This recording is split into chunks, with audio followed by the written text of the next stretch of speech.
From Wish TV and the All Indiana Podcast Network, this is the News 8 Daily 8 Podcast with Wish TV's Kylie Conway. A Wish TV News 8 update. Hi, this is Kylie Conway, and this is your News 8 Daily 8 for Monday, November 28th. No chance of rain for your Monday after a pretty wet weekend.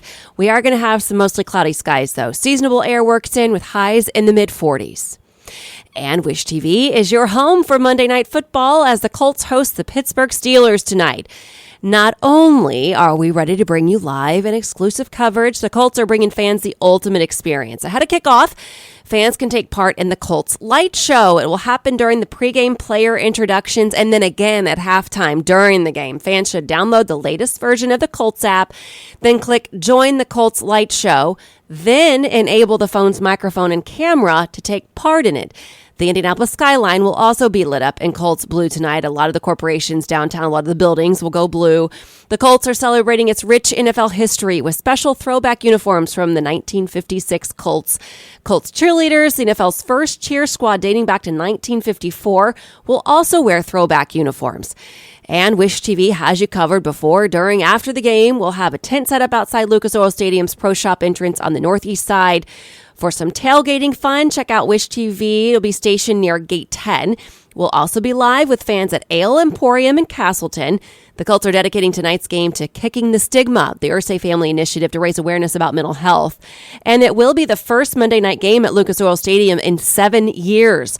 The Colts are trying to snap a 7-game losing streak against the Steelers dating back to 2008. Several Colts are healing from injury or illness. Defensive end Kwity Paye is out.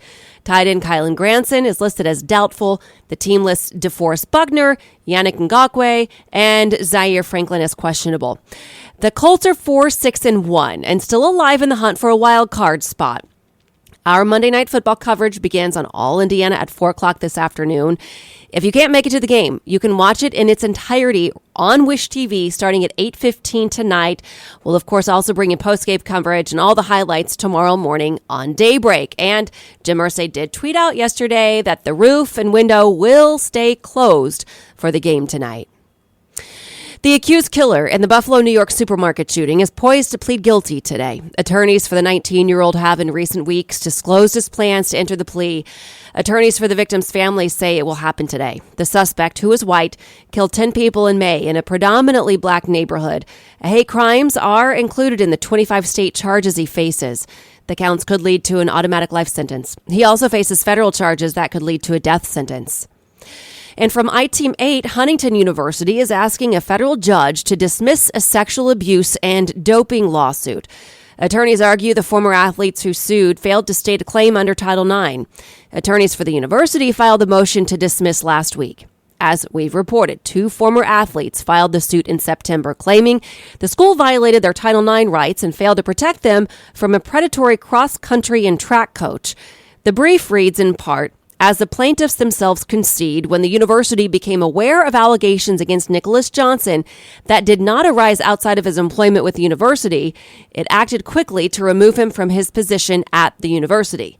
The university's attorneys also want any remaining claims to be heard in a state court.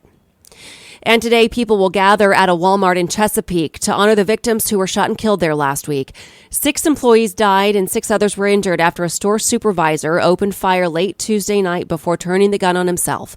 Police say he legally purchased the gun that morning and left a note saying he was harassed and pushed to the brink. The vigil starts tonight at 6.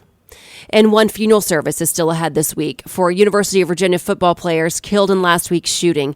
Devin Chandler's service was yesterday. Deshaun Perry's funeral was Saturday in his hometown in Florida. Video shows football jerseys and photos next to his casket you can find online. Services for the third victim, Lavelle Davis Jr., are Wednesday. Arkansas's Republican governor is the latest political leader to criticize former President Trump's dinner with white nationalist and Holocaust denier Nick Fuentes. Asa Hutchinson described the meeting as empowering for extremism.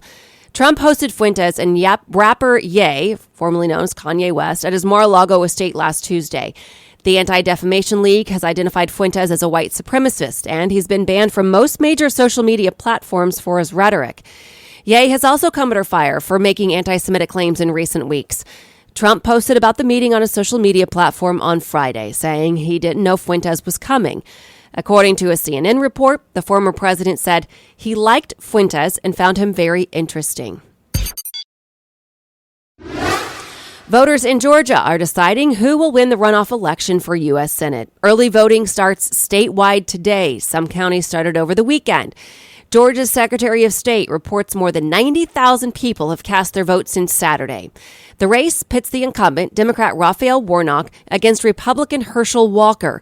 Warnock led Walker by more than 30,000 votes after the midterm election, but didn't reach the 50% that Georgia requires to prevent a runoff.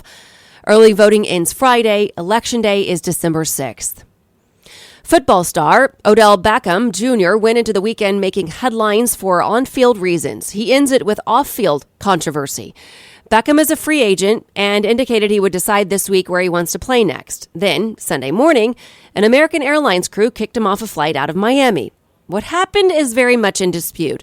Police and the airline say Beckham appeared to be unconscious, failed to buckle his seatbelt, and that the crew was worried about his health. Beckham's attorney says his client was napping and woke to word that he would have to leave the plane. The attorney claims the flight attendants were overzealous. In a tweet, Beckham writes, "Never in my life have I experienced what just happened to me. I've seen it all." The 6th-ranked IU women's basketball team is back in Bloomington this morning, but their trip to a Las Vegas tournament over the weekend is making headlines. The head coach of the Hoosiers is one of several people very unhappy about the tournament.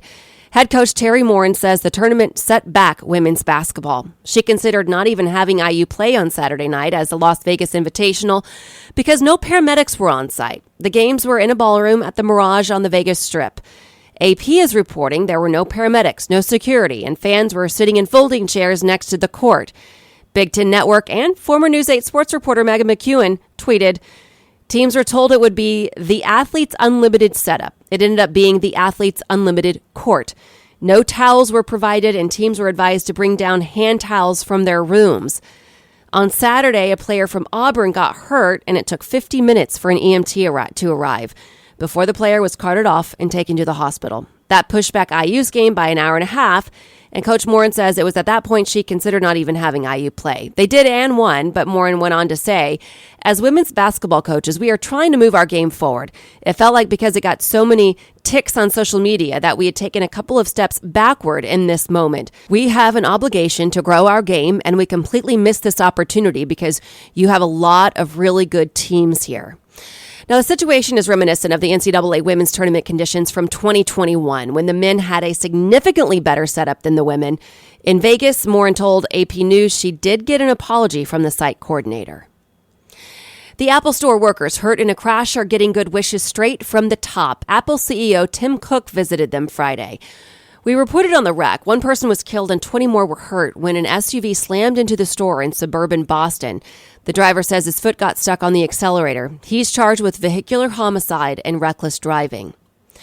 Jay Leno returns to the stage 2 weeks after suffering burns in a fire in his garage. Leno performed in front of a sold-out crowd at the Comedy and Magic Club in Hermosa Beach, California last night.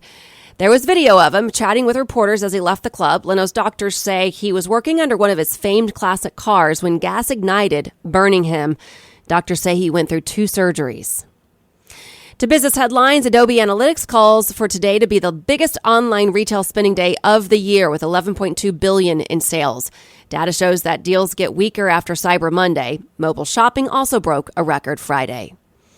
Consumers spent a record $9.1 billion online shopping during Black Friday this year, according to Adobe. In-store traffic rose 7% this Black Friday compared with last. That's according to Retail Next, a firm that tracks shopper counts in thousands of stores with cameras and sensors. Disney Chief Executive Bob Iger will speak to employees at 9 o'clock this morning Pacific time in a town hall. Iger said in a memo to employees he'll discuss the future of Disney and answer questions about what's ahead. Elon Musk says he'd consider an alternative phone if Twitter is booted from Apple and Google app stores. Some are calling on Apple and Google to remove Twitter from their app stores due to changes in content moderation policies. And finally to Pacers. The team is eyeing its first victory of its 7-game road trip when the team takes on the Lakers tonight. The Pacers tipped off the road trip yesterday against the Clippers. The Clippers were playing without Paul George and Kawhi Leonard. Indiana kept it close to start, trailing by only 2 at half. However, the team only scored 12 points in the third. Clippers center Ivica Zubac had a 31.29 rebound double-double, which helped LA win 114-100. The blue and gold tip off against the Lakers tonight at 10:30. This has been your News 8 Daily 8 for Wish TV. I'm Kylie Conway, online at wishtv.com, and follow us on Facebook when you search Wish TV. This is the News 8 Daily 8 podcast with Wish TV's Kylie Conway. A Wish TV News 8 update on demand for even more on demand and on the go. Connect with Wish TV on Facebook at wishtv.com and on the free Wish TV mobile app. Thank you for listening, and be sure to like, subscribe, and follow this podcast for updates every weekday morning on the All Indiana Podcast Network and wherever you get your podcast.